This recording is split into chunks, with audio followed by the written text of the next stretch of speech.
지금 소개받은 부경대학교 임도진입니다. 예, 제가 오늘 말씀드릴 내용은 제목이 작은 물방울의 큰 가능성. 사실은 이 제목만 딱 보고 대체 저 양반이 무슨 소리를 하려고 저런 이상한 제목을 했을까 해서 제가 밑에 약간 부연 설명 같이 부제를 달아놨어요. 차세대 디지털 미세유체 기술. 예, 제가 연구하는 분야는요, 차세대라고 하면은 이제 지금은 아니지만 미래, 가까운 미래에 쓰일 기술을 연구한다는 의미고요. 그리고 디지털이라는 거는 딱 디지털이라는 말을 들었을 때 여러분들 머릿속에 떠올리신 건 전자나 뭐 전기. 네, 맞습니다. 제가 유체역학자지만 전기를 다루는 역할을, 연구를 수행하고 있고요. 그리고 미세유체라고 하면 아주 작은 물방울처럼 아주 작은 유체를 다루는 학문 분야를 이야기합니다. 그래서 제가 오늘 말씀드릴 내용은 이렇게 미래 세대의 디지털 전기를 이용을 해서 작은 물방울을 다루는 그런 기술에 대해서 말씀을 드리려고 하는데요. 그래서 여기서 중요하게 보셔야 되는 건 가능성이에요. 그래, 제 얘기를 들으시다 보면 그래 뭐 재미는 있는데 그게 대체 어디에 쓰이는 거냐. 공학자라면 누구나 사실 어떤 연구를 할 때 내가 연구하는 혹은 내가 개발하는 기술이 어디에 쓰이느냐를 항상 고민을 해야 되거든요. 그래서 그런 고민을 지금부터 말씀드리려고 합니다.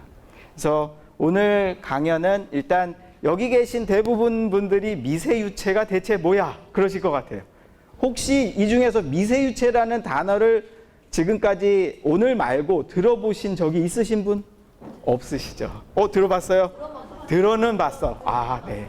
들어는 봤다. 네. 그래서 조금 더 자세하게 설명드리려고 합니다. 그래서 제가 연구하는 분야는 미세유체 분야 중에서도 디지털이라는 말이 붙은, 그러니까 물방울을 다루는 디지털 미세유체 분야를 다루는데요. 그 시스템에 제가 개발 중인 그 시스템의 원리라든가 시스템에 대한 소개를 먼저 간단히 드리고, 그리고 현재 이 기술을 이용해서 제가 현재 진행 중인 연구에 대해서 말씀드린 다음에 정말 이 기술이 지금은 별거 아닌 것 같아 보이지만 나중에 정말 여러 분야에, 공학의 여러 분야에 유용하게 쓰일 수 있는 가능성이 있다는 그런 거에 대해서 한번 말씀드려 사실 제가 이런 어떻게 보면 전문적인 전문 공학인이 아니라 일반인을 대상으로 한 강연은 제가 솔직히 처음이에요.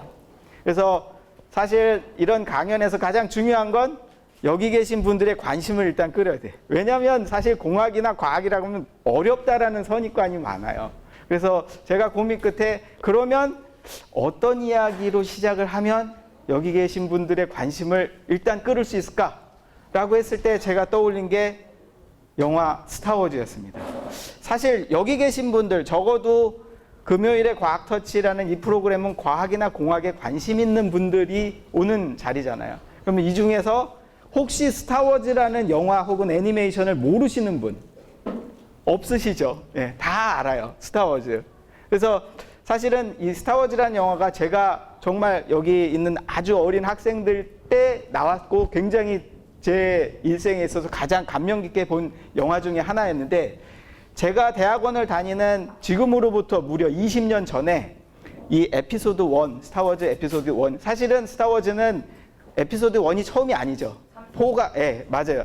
4가 먼저 나왔어요. 그래서 들리는 후문에 의하면 조지 루카스가 당시에 구상했던 에피소드 1을 구현하기엔 그 당시 기술이 따라주질 않아서 20년 후에 이걸 했다 하는 후문이 있습니다. 그게 뭐 믿거나 말거나.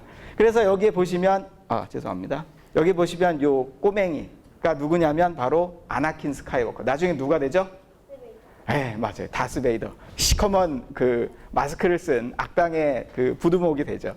근데 이제 꼬맹이가 제다이로서의 어떤 능력치가 있다는 거를 콰이곤 진이라는 제다이 마스터가 단박에 알아봅니다. 그러니까 이제 포스가 있는 사람은 포스를 알아보잖아요. 그런데 영화의 설정에서 단순히 그냥 감으로만 얘가 가능성이 있다라는 거를 보이는 게 좀 부족했는지 이 영화 중에 어떤 게 나오냐면요. 이 꼬마의 혈액, 피 한 방울을 딱 채취를 해서 그 자리에서 이런 휴대용 장치로 이 꼬마의 제다이로서의 능력, 그 영화에서는 미디클로리안이라는 수치가 있대요. 그래서 이 미디클로리안이라는 수치가 혈액 속에서 굉장히 높으면 얘는 제다이 기사로서 가능성이 있는 거야. 그래서 그거를 이제 이렇게 바로 그 자리에서 병원에 가지 않고, 어떻게 보면 그 당시 20년 전에만 해도 병원에 가지 않고 어떤 사람의 혹은 환자의 상태를 피 한 방울로 알 수 있다? 정말 꿈과 같은 이야기고 그냥 영화에만 나오던 이야기였어요.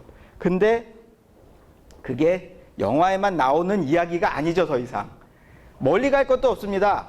이 금요일의 과학터치 5월달, 7월달 강연 중에 피 한 방울로 암을 진단할 수 있을까? 피 한 방울로 맞춤형 의학 실현할 수 있을까? 이런 제목으로 이미 강연이 됐고, 그거의 연장선상이 오늘의 강의라고 이해하시면 될 것 같아요.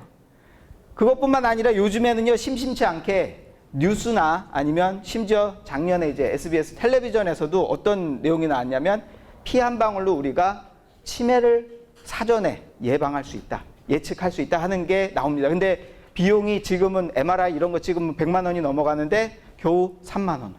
네. 그리고 빌 게이츠나 제프 베조스 같은 엄청난 자본가들이 피 한 방울로 암 진단하는 장비에 투자한다. 이런 소식들이 들려요. 그러니까 더 이상 피 한 방울로 무언가 우리가 환자에 대한 거를 알고 진단하고 하는 게 더 이상 영화에만 나오는 이야기가 아니라는 얘기죠. 그러면 과연 이 피 한 방울로 되겠냐?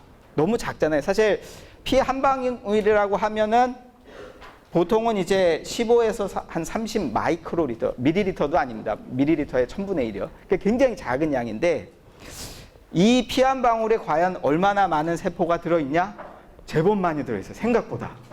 적혈구는 1.5억 개, 백혈구 30만 개, 혈소판 1,500만 개, 앞에서 얘기 나왔던 알츠하이머, 치매를 표지할 수 있는 단백질이 무려 10만 개가 있어서요. 피 한 방울로도 우리가 이 사람이 과연 치매에 관련된 그런 질환이 있는지를 판단을 할 수가 있더라 하는 겁니다. 여기서 이제 저는 조금 더 나아가서, 그러면 요 30 마이크로리터 되는 이런 작은 물방울 하나에 과연 세포를 얼마까지 넣을 수 있을까? 저는 엔지니어이기 때문에 이런 질문을 왕왕하거든요. 그래서 숫자로 계산을 해봐요. 그래서 동물 세포는 직경이 대략 한 10 마이크로 정도 되는 9라고 가정하고 개수를 세열해 보니까 대략 6천만 개. 우리나라 인구수만한 동물 세포가 이 작은 물방울 안에 들어갈 수 있어요. 혹은 박테리아는 훨씬 작죠. 우리가 흔히 세균이라고 이야기하는 박테리아는 더 작아서 70억 개. 근데 사실 계산을 해놓고 보니까 되게 재밌는 게, 세균은 우리나라 인구수만큼이 요 한 방울 안에 들어가고, 동물 세포는요. 그리고 박테리아는 전 지구의 인구에 해당하는 수만큼의 박테리아가 요 작은 물방울 안에 들어가더라 하는 재미있는 결과를 얻었습니다.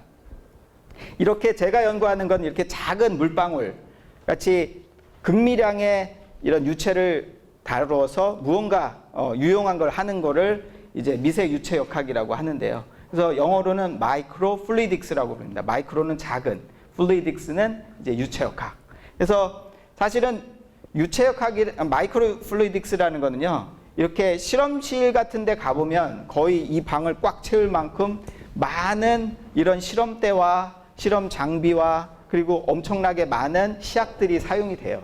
근데 이렇게 많은 시약 같은 것들을 쓰지 말고 아주 작은 손톱만, 여기 보시는 이 핀셋이거든요. 이렇게 손톱만한 작은 칩 안에서 무언가 이런 복잡한 실험들, 스케일이 큰 실험들을 해보면 좀 더 효율적으로 할 수 있지 않을까 하는 데서 시작한 게 미세유체역학 기술입니다. 근데 그걸 넘어서, 이런 실험실에서의 어떤 유용성을 넘어서 그게 우리 스마트폰이 우리 삶에 들어와서 많은 걸 바꾼 것처럼, 이런 미세유체역학 기술이 우리 삶에 깊숙이 들어와서 뭔가 근본적으로 바꿀 수 있는, 앞에서 본 피 한 방울로, 굳이 병원에 가지 않고 피 한 방울로 내 상태를 진단할 수 있는 그런 시대가 도래할 수 있지 않을까 하는 기대를 했는데, 그게 사실은 우리가 여러분들이 쓰고 계신 핸드폰 혹은 전자산업의 그 발전에서 이제 그 벤치마킹을 한 겁니다. 그래서 처음에 애니악은요, 사실은 보통 사람들이 계산하는데 혹은 스마트폰을 쓰라고 만든 게 아니고 군사용으로 만들어졌죠. 크기도 어마어마하게 컸고요. 그래서 진공관이던 그런 소자가 트랜지스터라는 소자가 나오면서 책상 위로 올라갔습니다. 컴퓨터가. 그리고 각 개인이 가질 수 있는 그런 스케일로 바뀌었죠. 그러다가 IC 칩이 나오면서 이제 이게 우리 손 안에 들어오는, 그러니까 여러분들 손 안에 쥐고 계신 컴퓨터는 불과 한 몇십 년 전에 슈퍼컴퓨터보다 훨씬 좋은 컴퓨터를 지금 가지고 계신 거예요. 그런 것처럼 미세유체역학 분야도 무언가 이런 기술들을 개발해서 우리 삶을 획기적으로 바꿀 수 있는 그런 걸 연구하는 분야입니다. 그래서 실제로 단순히 앞에서 말씀드린 의학뿐만 아니고요. 이런 미세유체 기술은 약학이라든가 화학 혹은 생물학 등 굉장히 다양한 분야에 쓰일 수 있는 가능성이 있는 기술입니다. 그래서 최근에 아직까지도 많은 연구들이 돼 있고, 사실은 아직까지 우리가 이제 일상생활에서 쉽게 접할 수 있는 미세유체역학 기술 혹은 상품화된 건 아직 없습니다.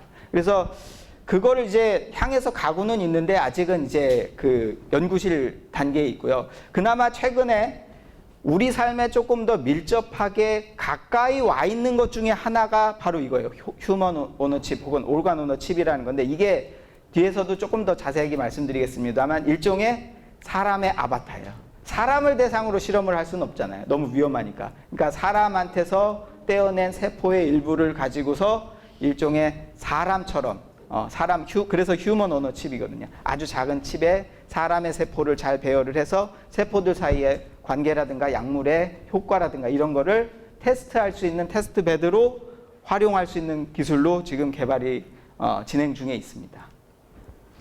그래서 이제 미세유체역학 하면 이제 뭐 이 기술 자체에 대해서 조금 더 자세하게 설명을 드리면요. 크게 이제 두 분류로 나눕니다. 사실 전통적인 미세유체역학은요. 이렇게 사실 여기 보이는 이런 가느다란 선들이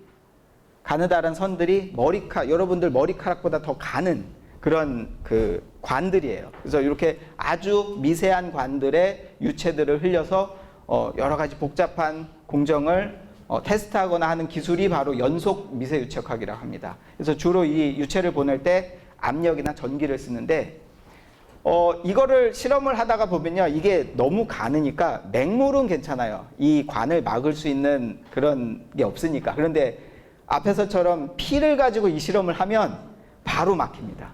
사실 피 안에는 물뿐만 아니라 건더기들이 있잖아요. 그런 건더기들이 여기 아주 작은 관을 막는데 그게 막히면 뚫을 방법도 없어요. 그 얘기는 이런 시스템은 한번 막히면 전체 시스템이 셧다운. 그게 끝이에요. 그러니까 너무 이제 비효율적이고 어렵더라. 그럼 이걸 어떻게 하면 해결할 수 있을까 해서 낸 아이디어가 이제 액적을 써보자. 첫 번째 이제 피동 제어라는 거는 기존의 이런 마이크로 채널 그대로 쓰면서 그 안에다가 먼저 오일을 채워요. 기름을 채우는 거예요. 그리고 그 안에다가 이제 이렇게 물방울 방울방울 해놓으면요. 이렇게 플러그라고 하는데 물방울이 벽면에 들러붙지 않고 이렇게 잘 미끄러져서 막히는 문제를 많이 해결합니다. 근데 사실은 이 문제 말고도 사실 이 전통적인 방식의 연속 미세유체역학은 여러 가지 기술적인 문제들이 있었어요. 그래서 이런 문제를 조금 더 근본적으로 해결할 수 있는 다른 방법이 없을까 해서 그런 측면에서 개발된 기술이 바로 디지털 미세유체역학이라고 해서 물방울 하나하나를 전기를 가지고서 하나하나 다룹니다. 그래서 전기를 이용해서 이제 뒤에 보여드리겠지만 얘를 일종의 아주 작은 미세 반응기로 이용을 해서 이렇게 다루는. 그래서 크게 기존에 이제 전기 수분이라든가 유전 영동이라는 원리로 얘네들을 컨트롤하고 있었어요. 근데 모든 기술이 그렇지만 장점도 있고 단점도 있었습니다. 그래서 제가 오늘 말씀드리는 이 디지털 미세유체 기술은요, 제가 이제 뒤에 말씀드리겠지만 박사 후 연구원 때 발견한 아주 우연한 발견에 근거한 새로운 방식의 디지털 미세유체 기술에 대해서 말씀드리려고 합니다. 그래서 사실은 제가 제 연구를 이제 설명드릴 때 가장 좋아하는 이제 동영상인데요. 저 가운데 왔다 갔다 하는 게 물방울이에요, 물방울. 크기가 직경이 한 1mm밖에 안 됩니다. 예, 이 확대해서 되게 커 보이는데 아닙니다. 그리고 양쪽에 플러스 마이너스 돼 있는 요게 바로 구리판이에요. 그러니까 닿으면 전기가 통하는 도체성 구리판이고, 이게 그냥 공기 중이 아니고요. 이 안에 전기가 통하지 않는 기름이 있어요. 오일. 그래서 이런 오일 안에 물방울을 떨어뜨려 놓고 전기를 제법 높은 3kV 제법 높죠. 위험합니다. 그래서 3kV를 거하면 얘가 계속 왔다 갔다 해요. 두 전극 사이를 계속 핑퐁 탁구하듯이 계속 왔다 갔다 하는데, 이게 왜 왔다 갔다 하는지 혹시 이해가 되시는 분 계세요? 제가 사실 힌트를 요 그림에 그렇죠. 예. 그리고 플러스는 마이너스를 끌어당기지만 플러스하고 플러스는 혹은 마이너스하고 마이너스는 밀죠. 예. 그래서 부호를 잘 따라가시면 얘가 계속 왔다 갔다 해야 되는구나 라는 걸 아실 거예요. 그러니까 지금 제가 이제 이 부호를 붙여놨으니까, 그리고 지금 우리 친구들이 설명을 해드렸으니까 이게 이해가 되시지만, 사실 제가 처음에 이 현상을 발견했을 때 몰랐어요. 그러니까 원래 어려운 수학 문제가 좀 그렇잖아요. 모르겠는데 나중에 답을 알고 보면 그렇구나 하는 것처럼 얘도 마찬가지입니다. 제가 이거를 사실은 이 현상을 발견한 게 제가 이걸 하려고 해서 실험을 한 게 아니고요. 원래는 다른 무언가 실험을 하기 위해서 하다가 우연하게 발견한 거예요. 그래서 재밌다 하고, 이제 제가 혹시 이 현상을 이 세계에서 가장 최초로 발견한 게 아닐까라는 기대를 했지만, 애석하게도 저보다 먼저 한 2년 전에 이미 그거를 발견한 사람이 영국 그리고 스페인에 있었습니다. 근데 재밌는 건 이 사람들이, 한 사람은 화학공학자고 한 사람은 전기공학자라 자기들이 서로 발견한 걸 몰랐어요. 다른 사람이 발견한 걸. 왜냐하면 화학공학자하고 전기공학자하고 학문적인 교류를 할 이유가 그 당시에는 그닥 없었거든요. 그래서 그 이후로 제가 졸업을 하고 저는 애석하게도 회사를 갔어요. 모름지기 엔지니어는 현장을 알아야지 해서 이제 취직을 했습니다. 그래서 저희 지도 교수님하고 저희 후배들이 2008년에 이제 이 연구 결과를 정리를 해서 논문을 내고, 그 이듬해 여기 빨간색으로 쳐져 있는데 보시면 네이처 돼 있죠. 네이처가 어떤 저널인가요? 과학자라면 누구나 내고 싶어하는, 과학자나 공학자라면 누구나 내고 싶어하는 가장 저명한 저널인데, 그 저널에 2편이나, 보통 네이처에 어떤 주제 나올 때 2편씩 잘 안 내주거든요. 왜냐하면 워낙에 경쟁이 치열하니까. 근데 2편의 논문이 네이처에 실렸어요. 제가 제가 발견한 이 현상에 관련해서. 그래서 저희 지도 교수님이 그 두 분 중에 한 분인 이 미국의 젊은 교수님을 한국으로 초대하셔서, 제가 이제 그 당시 회사를 다니고 있을 때 이 양반을 만났어요.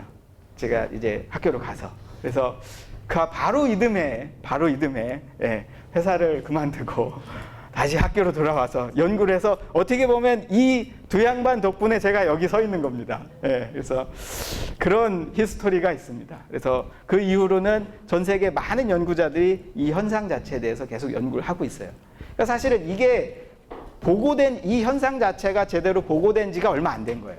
그래서 제가 학교로 돌아와서 실험 장치 새로 만들고 뭐 이런 액적의 속도라든가 전류 측정하고 하는 연구를 하는 대로 그게 다 논문이 됐었습니다. 그래서 그런 논문들을 쭉 해서 지금도 아직도 계속 기초 연구를 계속 수행 중에 있습니다. 이게 단순해 보이는데 사실 계속 연구를 하다 보면 또 모르는 게 더 많더라고요. 그래서 계속 아직 기초 연구를 하고 있고요. 사실은 이게 과학자로서 이런 재미있는 현상에 대한 현상 자체의 궁금증 때문에 연구하는 것도 있지만, 사실은 저는 공학자란 말이에요. 이런 재미있는 혹은 흥미로운 현상을 좀 유용한 데 쓸 수 없을까라는 질문을 항상 해왔었고요. 그런 관점에서 얘를 쳐다보니까 얘가 아주 좋은, 그러니까 디지털 미세유체 기술로서의 좋은 면모들을 보였어요. 그래서 일단은 원리가 되게 간단합니다. 얘는 진짜 앞에서 설명드린 것처럼 쿨롬 포스, F = QE, 되게 단순하고 명확해서 무언가 이걸 기반으로 한 장치를 디자인하거나 만들기가 되게 쉬워요. 기존에 있는 다른 디지털 미세유체 기술들 같은 경우에는 조금 복잡하고 어렵습니다. 전기수변도 그렇고 유전연동도 그렇고. 그거에 반하면 굉장히 단순하다. 그리고 전극 표면에 직접 액적이 닿긴 하지만 그 닿는 면적이 굉장히 작기 때문에 어떤 최소한의 표면 접촉으로 인해서 생명공학 분야에 어떤 적합성이 있어요. 그러니까 이런 기술들을 하다 보면 얘가 벽면에 너무 많이 닿으면 그것 때문에 그 표면 파울링이라고 해서 표면의 성질을 바꿔버립니다. 그래서 그게 기술적으로는 문제가 되는데 얘는 그런 문제도 없고 앞에서 보신 것처럼 제법 빠른 속도를 가지고 해서 어떻게 보면 높은 분석 정확도를 줄 수 있어요. 그래서 실제로 제가 학교로 들어가서 연구하는 중에 2011년에 이 기술이 우리나라의 국가 유망 기술로 선정이 됐습니다. 사실은 이 기술은 어떻게 보면 진짜 국내 토종 기술이에요. 예. 왜냐하면 그 현상 자체를 제가 거의 처음은 아니지만 거의 초기에 발견을 했고, 단순히 다른 연구자들은 그냥 그걸 그 현상으로서만 이해하고 연구하는데 그쳤다면 저는 그거를 이런 미세유체학 기술로서 디지털 미세유체 기술로서의 가능성과 그걸 이제 기술로 이제 발전시킨 연구를 계속 해왔기 때문에 그래서 관련된 특허도 많이 가지고 있고 특허 혹은 이 기술에 대한 어떻게 보면 주도권 혹은 원천성이 우리나라에 있는 거예요. 그래서 사실은 공학을 연구하다 보면 안타까운 게 대부분의 많은 기술들의 원천 기술들이 사실 다 선진국에 점유되어 있는 경우가 많습니다. 그래서 저는 사실 쉽지는 않지만 그러니까 남들이 안 하는 새로운 걸 한다는 건 사실 쉬운 길은 아니었어요. 근데 우리나라에 어떻게 보면 토종 기술을 개발한다는 그런 책임감으로 열심히 하고 있습니다. 근데 사실 얘가 그냥 왔다 갔다 하는 것만으로 뭐 사실 할 수 있는 건 유용하게 할 수 있는 건 사실 별로 없어요. 그래서 제가 이제 요걸 이런 칩 전기공학에 쓰이는 이런 피네더라는 소자를 이용을 해서 이런 시스템을 만들었어요. 그래서 이걸 보시면 플러스 마이너스를 이 움직임에 따라서 잘 제어하면요. 만일에 플러스 마이너스가 계속 고정되어 있다면 액적이 이 자리에서만 왔다 갔다 했겠죠. 그런데 여기 보시면 여기를 마이너스로 안 하고 딱 플러스로 바꿔주면 일로 못 가고 일로 가죠. 그러면 이제 그 얘기는 내가 전극을 그 물방울의 움직임에 맞춰서 이렇게 저렇게 바꿔주면 내가 원하는 대로 이 조그마한 물방울을 전기를 이용해서 움직이게 할 수 있어요. 그래서 여기서처럼 위로 아래로 옆으로 혹은 이렇게 뱅글뱅글 돌려. 어떤 분은 물어보시더라고요. 대체 이거 왜 이렇게 뱅글뱅글 돌려요? 저거는 이제 내가 원하는 대로 이런 작은 물방울을 제어할 수 있다는 것을 보이기 위해서 일종의 시연을 한 거라고 이해하시면 됩니다. 근데 사실은 화학 반응이라는 걸 하려면 사실 그냥 하나만 가지고는 안 되고 가령 A하고 B를 더해야 어떤 화학 반응이 일어나니까 그러면 2개 이상의 액적을 동시에 제어해서 이렇게 합치는 것도 필요해요. 그래서 이 연구에서 제가 보인 거는 요 안에 노랗게 보이는 게 뭐냐면 알지네이트예요.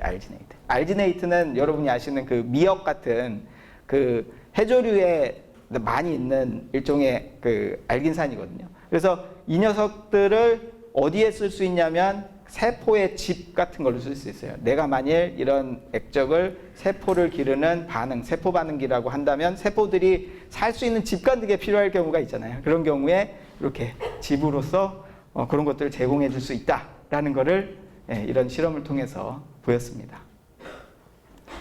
그래서 사실 지금까지 제가 한 건요. 어떤 새로운 현상에 대한 기초 연구했고요. 그리고 그 기초 연구를 기반으로 새로운 장치를 만들었어요. 근데 그래서 뭐 재미있게 왔다 갔다 해서 뭐 그래서 뭐 어쩌라고 나보고 그걸로 뭐 장난감 만들 것도 아니고 그래서 이걸로 무언가 기존에 있는 정말 이런 기술을 활용을 해서 쓸모가 있는 무언가를 해봐야겠다 하는 연구를 또 이제 진행을 했습니다. 그래서 오늘 이제 말씀드릴 내용이 바로 그 내용인데요. 그래서 제가 처음으로 목표로 삼은 기술이 디지털 전기 천공이라는 기술이에요. 그러니까 사실 전기 천공이라는 거는 이미 기존에 이제 나와 있는 기술인데 이게 뭐냐면 여러분 유전공학이 뭔가요? 유전공학. 그러니까 유전공학이라는 거는 어떤 유전공학자가 디자인한 어떤 새로운 유전 물질 혹은 DNA를 내가 원하는 세포 안에 넣어서 새로운 세포를 만들거나 혹은 그런 새로운 세포로 만들어진 생물체를 만들어내는 거잖아요. 유전공학에서 하는 많은 일들 중에 하나가. 그런데 그 얘기는 세포의 유전공학을 하기 위해서는 기본적으로 밖에 있는 어떤 새로운 DNA를 세포 안에 집어넣어서 이 세포가 그 DNA를 자기의 DNA인 걸로 인식하게 해서 새로운 세포 혹은 무언가 다른 행동을 하게 해야 되는데 그럼 일단 첫 번째 단계는 집어넣어야 되잖아요. DNA를. 그럼 어떻게 집어넣어요? 그냥 세포 옆에 넣어주면 지가 DNA 먹고 새로운 세포가 되나요? 그러면요, 만일에 그런 일이 벌어지면 여기 있는 저희 사람은 존재할 수가 없습니다. 저희 매일 먹는 게 쌀 먹고 돼지 먹고, 그러면 그런 유전자가 우리 몸에 다 들어와서 지가 막 들어와서 돼지도 되고 쌀도 되고 이렇지 않잖아요. 그러니까 어떻게 보면 DNA라는 게 있다고 해서 그게 세포 주변에 있다고 세포가 그 DNA를 쉽게 받아들이지 않습니다. 그래서 그런 어떻게 보면은 그 외부의 DNA를 세포로 전달하는 게 굉장히 어려운 일인데, 그거를 하는 지금까지 알려진 가장 효율적인 방법은 바이러스였죠. 근데 바이러스가 아닌 다른 방법을 이용하는 것 중에 이제 전기를 이용하는 방법이 있습니다. 그래서 그걸 이제 전기 천공이라고 하는데요. 그럼 그 전기 천공을 해서 이미 만들어서 팔고 있어요. 기존에 상용화된 장치가 있습니다. 전기 천공 장치가. 그런데 이제 기존의 전기 천공 장치들이 좀 비싸요. 크기도 하고, 그리고 좀 효율도 낮고. 그래서 그걸 좀 고쳐보자고 이제 미세유체 쪽에 연구하던 사람들이 이쪽을 들어갔습니다.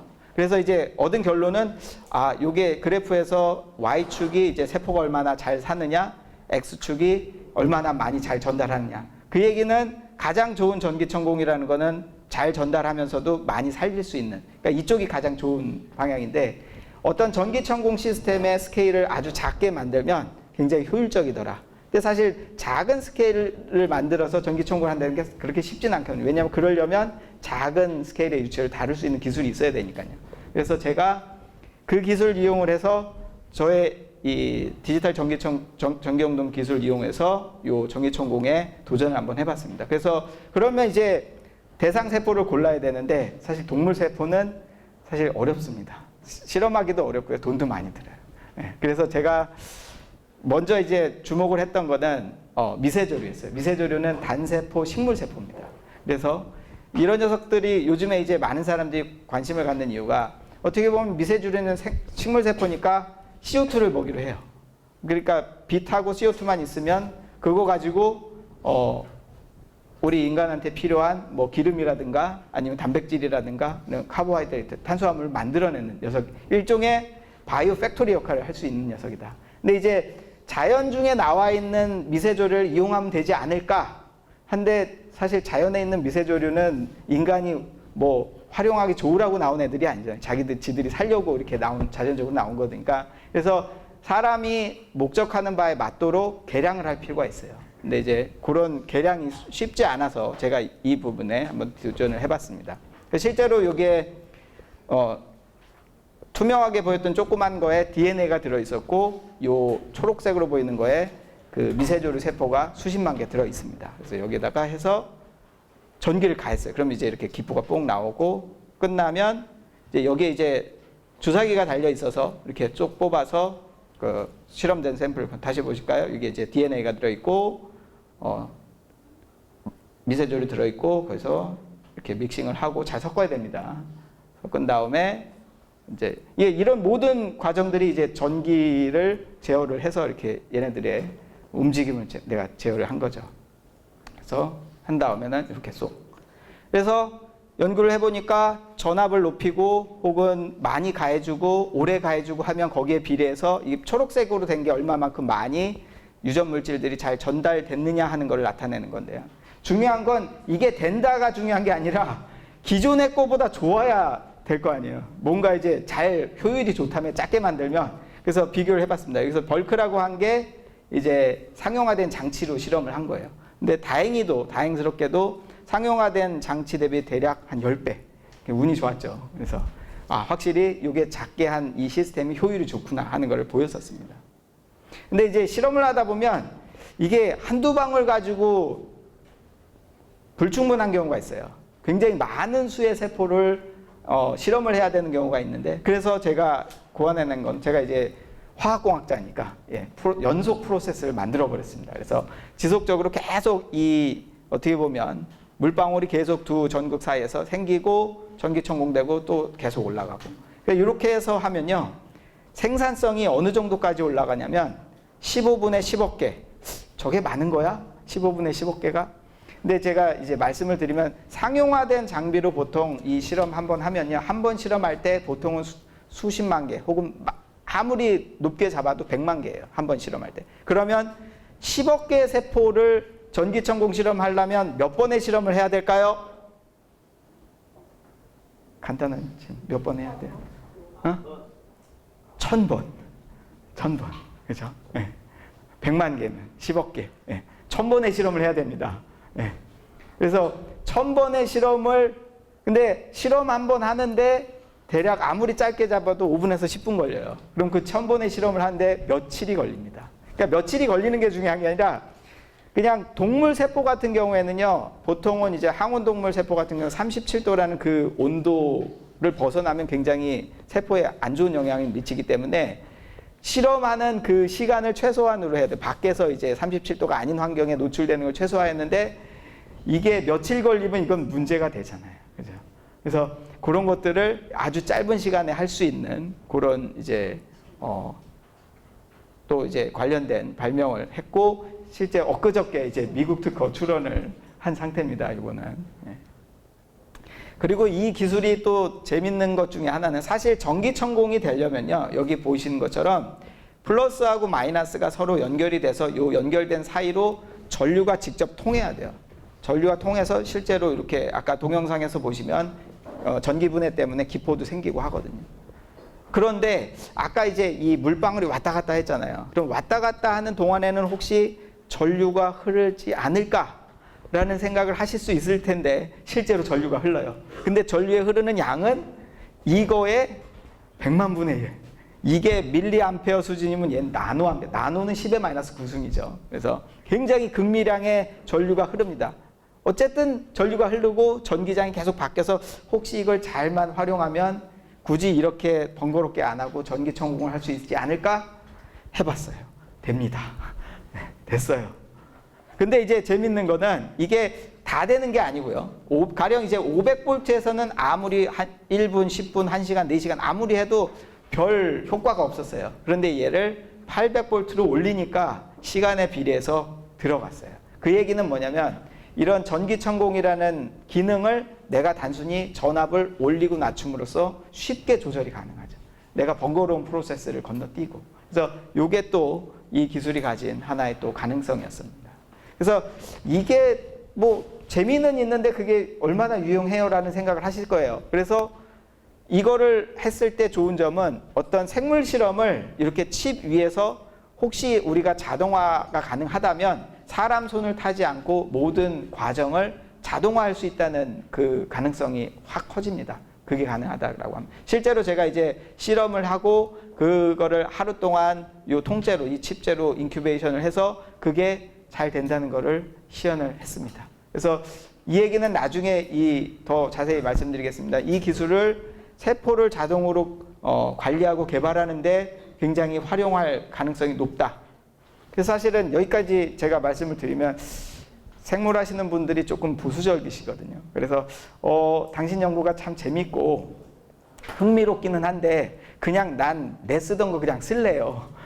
보통 그러세요. 왜냐하면 생물 연구하시는 분 되게 보수적이세요.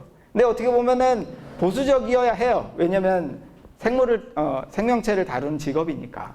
그래서 사실은 공학자나 기술자로서 가장 기쁜 순간은 언제냐면 다른 기술로는 안 되는데 내 기술로 될 때. 그 기쁨을 얼마 전에 제가 못 봤어요.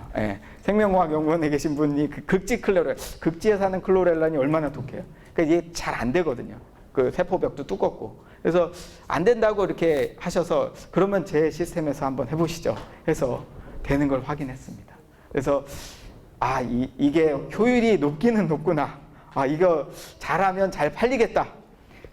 딱 저는 공학자잖아요. 그럼 이거 만들어서 팔아야 돼. 실제로 이거는요, 제가 만들어서 팔아야 돼가 아니라 같이 연구하신 분이 이거 빨리 만들어서 나한테 좀 팔아주세요. 내가 몇 개라도 사드릴게. 하셔가지고 이제 이렇게 디자인을 해봤어요. 근데 제가 앞에서도 말씀드린 것처럼 만일에 어떤 기술의 원리나 이런 게 너무 복잡하면요, 이걸 만들고 구현하는 게 너무 시간이 오래 걸리고 힘듭니다. 그런데 제가 말씀드렸잖아요. 제 기술은 단순하고 쉬워요. 그래서 실제로 만들었어요. 물론 이거는 제품하고는 거리가 있습니다. 근데 기본적인 중요한 그 기능을 다 할 수 있는 거를 구현을 했고요. 그래서 이런 것들을 이제 조만간 사업화하는 게 제 계획입니다. 그래서 사실 사업을 준비를 하다 보니까 이게 뭔가 연구를 하고 공학을 하는 거랑 뭔가 물건을 만들어서 파는 거랑 다른 얘기더라고요. 그래서 물건을 만들면 만든 물건이 과연 시장성이 있냐, 사람들이 그걸 사겠냐 하는 거를 계속 고민하고 그거에 대한 근거를 드려야 돼요. 그래서 기존의 장치는 말씀드린 대로 고전화 고전류가 흘러서 사실은 이게 3천만 원 정도 하는데 가장 큰 게 이제 그 전압 장치가 워낙 비쌉니다. 그래서 그거를 제 방식은 훨씬 낮출 수 있기 때문에 가격을 확 낮출 수 있는 가능성이 훨씬 더 큽니다. 그리고 사실은 제가 제 장치에 대해서 장점을 이야기할 때 물론 가격적인 측면도 있지만 이게 향후에 세포를 자동으로 배양할 수 있는 기술하고 접목할 수 있는 가능성이 더 크다라고 저는 강조드리고 있어요. 그래서 실제로 형질 전환, 즉 이런 전기천공을 이용해서 세포를 개질하고 하는 쪽의 분야에 과연 이 전기를 이용하는 전기천공이 시장성이 있냐 하는 분석을 또 해봤어요. 그랬더니 다행인 건 전기천공 쪽이 연간 시장 성장률 10% 이상 계속 커지고 있어요. 그래서 앞으로도 더 커지면 커졌지 절대로 줄어들지 않을 시장이라는 걸 확신할 수 있었고요. 그리고 무엇보다도 이제 혹시 여기 이제 생명과학 쪽에 관심이 있으신 분은 한 번쯤은 크리스퍼 캐스9이라는 용어를 들어보셨을 거예요. 들어봤어요? 네. 이게 보면 네이처, 사이언스 뭐 이런 데 막 난리가 났거든요. 그러니까 이게 굉장히 기존에 할 수 없었던 훨씬 더 정교하고 정확한 유전자 가위 기술이었어요. 근데 이 기술이 뭘 이용하냐면 RNA하고 어떤 캐스9이라는 단백질을 컴플렉스를 해서 쓰거든요. 결국은 RNA와 단백질이 결합된 이 컴플렉스를 세포에 집어넣어야 돼요. 근데 그 단백질이 크잖아요. DNA보다 훨씬 크거든요. 그럼 얘를 뭘로 어떻게 집어넣을 거냐? 사실 전기천공이 굉장히 유력한 방법입니다. 특히나 같은 전기천공이라도 이런 전달 효율이 훨씬 더 높은 것들이 가능성이 더 좋겠죠. 그래서 이걸 목표로 실제로 제가 지금 연구재단 과제로 수행하고 있는 기술은 요거 관련된 연구를 수행 중에 있습니다. 그래서 이제 이거를 만일에 기술이든 장치든 만들었을 때 어디에 팔 수 있을까도 이제 중요한 문제라서 저는 이제 실제로 뭐 여기 나와 있는 바이오라드라든지 아멕사 이런 데가 이제 글로벌 굉장히 큰 공용 기업들이거든요. 그러니까 전 세계에 이제 실험 관련된 기자재를 납품해주는 그런 그 바이오 관련된 그 회사들이 이런 장치를 개발해서 납품하고 있고요. 그리고 실제로 이렇게 만들어진 장치를 사는 데는 학교라든가 정부기관 혹은 의학 바이오 벤처 쪽에서 많이 쓰고 있습니다. 그리고 제가 이제 어떻게 보면은 요거는 요 시장에서 일종의 그 수요자 설문조사 결과인데요. 그래서 이쪽 분야에서 이걸 쓰는 사람들의 의견은 쓰기 쉽고 이게 실제 유용하면 그런 것들을 나는 굉장히 만족한다. 그 얘기는 바꿔 얘기하면 굉장히 쓰기 쉽고 효율이 좋은 시스템이 나오면 그걸 살 의향이 있다라는 얘기로 바꿔 생각할 수 있습니다. 그래서 사실은 지금 갈 길은 멀고 제 위치는 아직 여기 있습니다만 그래서 계속 열심히 하고 있어요. 그래서 기본 유닛을 일단 열심히 개발하고 있고요. 이게 개발이 되면 얘네들을 다 모아서 하나의 집적화된 그런 시스템으로 만들고 제가 이제 궁극적으로 하고 싶은 거는 이거 모든 게 풀 자동화. 그러니까 유전공학자가 내가 넣고 싶은 어떤 세포 그리고 DNA를 시스템에 탁 넣어주면 이 시스템은 전자동으로 일정 시간 어떤 프로세스를 거쳐서 유전공학자한테 그 DNA가 들어간 세포를 탁 주는 거예요. 제가 이 말씀을 드리면 되게 좋아하시는데 참 꿈 같은 얘기라고 다들 얘기하세요. 근데 그런 꿈 같은 얘기를 실현하기 위해서 계속 지금 연구 중에 있습니다. 그래서 뭐 만들면 생명과학자들한테는 좋은데 우리하고는 별로 상관없는 얘기 아니냐라고 생각하실 수도 있어요. 그런데 최근에 이제 그 유전자 치료라는 게 각광을 받고 있습니다. 원래는 이제 희귀 유전자 질환을 가진 사람들의 치료를 목적으로 시작됐지만 요즘엔 암 치료도 이쪽으로 이제 하려는 움직임이 많이 있어요. 그래서 이 유전자 치료라는 거는 직접 인비보라는 건 직접 유전자를 사람 몸에 넣는 거예요. 바이러스나 이런 매개체를 이용해서. 혹은 인엑스 비보는 일단 사람 몸에서 세포 뺀 다음에 밖에서 그 세포에 뭐 넣고 다시 사람 몸에 집어넣는. 그러니까 사실은 제 시스템으로는 요쪽이 좀 가능성이 높죠. 그러면은 이걸 왜 내가 주목해야 되느냐? 이게 최근에 유전자 치료제가 품목 허가를 제법 받았는데 중요한 건 여기 치료 약가예요. 보실까요? 9억, 4억, 5억, 8억, 7천만 원, 10억. 제일 싼 게 7천만 원이에요. 그죠? 이게 무지무지하게 비쌉니다. 그만큼 어떤 사람의 몸에 직접 뭔가 유전자를 전달해서 뭔가 치료를 한다는 게, 혹은 사람 몸에 있는 유전자를 치료한다는 그만큼 어려운 거예요. 그래서 이런 여러 가지 치료 방법 중에서 그나마 제 시스템으로 주목했던 거는 혈액암, 백혈병이거든요. 백혈병은 결국 혈액에 대한 병이니까 혈액의 일부를 채취해서 가령 골수세포나 이런 데다가 특정 유전자나 이런 거를 고칠 수 있는 무언가를 넣어서 다시 몸에 집어넣어서 그런 걸 회복시킬 수 있는 그런 식의 접근을 생각해 볼 수 있거든요. 그래서 제가 실제로 혈액암 세포 가지고 제 시스템에서 해보니까 잘 돼요. 기존 거보다. 잘 들어가요. 그래서 가능성을 한번 봤습니다. 근데 사실은 뭐 이런 것도 이런 거지만 사실 저는 이제 물방울을 다루잖아요. 근데 저는 물방울을 어떻게 보냐면 아주 작은 반응기로 봐요. 특히나 세포 관점에서는 세포를 기를 수 있는 세포 배양기로 봅니다. 그러면 아니 편하게 기존에 기르던 방식대로 기르지 뭐 힘들게 이 조그마한 물방울에 세포 우겨 넣어서 하냐. 근데 최근에는요 그런 거를 하려고 하는 연구들이 많이 진행되고 있어요. 왜냐하면 우리가 보통 세포를 생물체 밖에서 꺼내서 배양을 할 때는 이런 페트리 디시라고 하는 이런 샬레에다가 깔아서 2차원적으로 키웁니다. 그러면 당연히 환경이 다르니까 이 세포가 특성이 달라져요. 그래서 세포 실험에서는 분명히 효과가 있었는데 실제 사람이나 인체에서 하면 효과가 전혀 다른. 그러니까 이제 그게 결국은 어떤 환경의 차이 때문이다라는 걸 사람들이 알기 시작했고, 그러면 그나마 비슷하게 하려면 어떻게 해야 될까?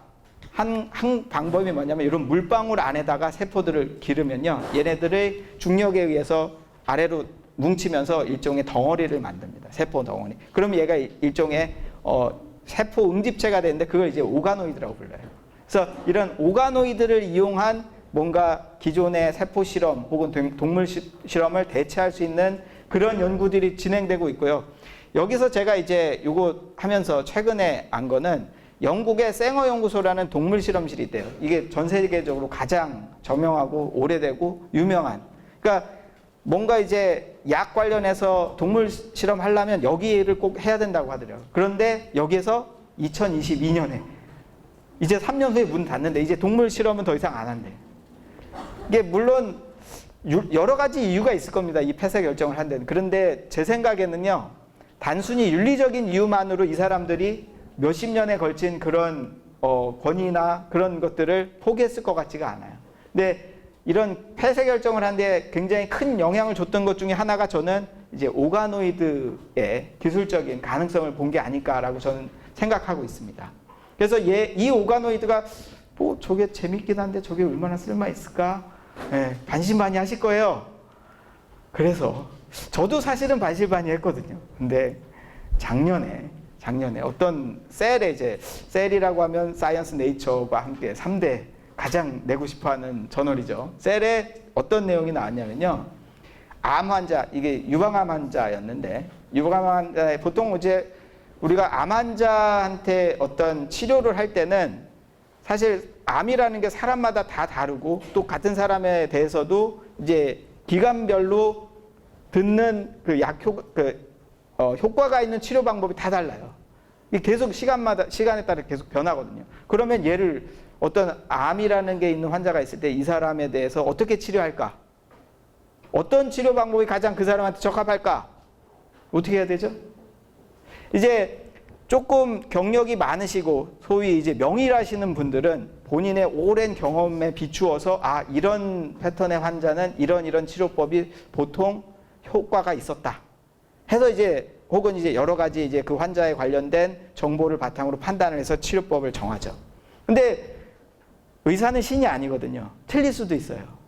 이게 그렇다고 이걸 이 사람한테 이것저것 지금 할 수 있는 건 달리 없습니다. 일단 A라는 약물 혹은 A라는 처치법 한 다음에 효과가 없으면 B라는 걸 바꿔야 돼요. 근데 아시는 것처럼 암 치료제는요, 정말 사람 반 죽이거든요. 예. 그 약물이라는 게 그래서 저기 암연구소에 계신 분이 그 얘기를 하더라고요. 표적항암제라고 들어보셨죠? 네. 표적항암제가 물론 효율이 그냥 일반 항암제하고 비슷합니다. 혹은 조금 더 높아요. 그런데 높은 게 중요한 게 아니라 표적항암제가 정말 추구하는 거는 환자가 덜 힘들게 하는 거예요. 치료하는 동안에 그만큼 어떻게 보면 화학치료요법, 약물에 의한 치료요법이라는 게 굉장히 힘들거든요. 환자 입장에서는. 그러면 내가 이걸 내 몸에 직접 넣기 전에 뭔가 미리 해보고 할 수 있으면 얼마나 좋아. 근데 그런 방법이 어딨냐.